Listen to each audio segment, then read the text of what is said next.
দুটি নল এ ও বি যথাক্রমে 12 মিনিট 15 মিনিটে একটি ট্যাঙ্ক পূর্ণ করতে পারে। কিন্তু তৃতীয় নল সি ট্যাঙ্কটি 6 মিনিটে খালি করতে পারে।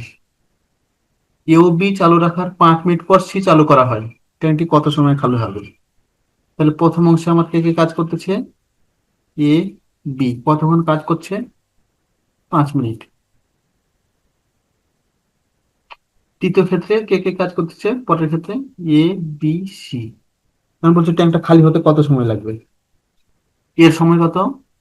12। বি এর সময় 15। চালু ছিল কতক্ষণ? 5 মিনিট। তাহলে আমরা লিখে ফেলি এ প্লাস বি 5 মিনিটে পূর্ণ করে। 5 × 1/12 + 1/15, তাহলে হচ্ছে 1/4 অংশ। দশক হচ্ছে 60। তাহলে 5 × 12 = 60, 4 × 15 = 60, 1/4 অংশ লিখে বলো। তাহলে বাকি থাকে 1 - 1/4 সমান 3/4 অংশ। এবার লিখবো এ বি সি চালু থাকলে চালু থাকলে 1 মিনিটে খালি হয়।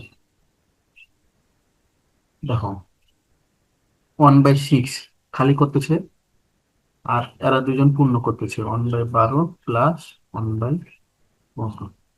এখান থেকে পাচ্ছি হচ্ছে 1/60 অংশ।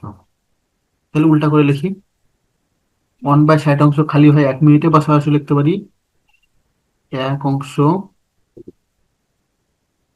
খালি হয় 60 মিনিটে। এখন আমার কত অংশ ছিল? 3/4 অংশ খালি হয় 60 × 3/4। 4 × 15 = 60, 3 × 45 মিনিটে। 45 মিনিট আছে।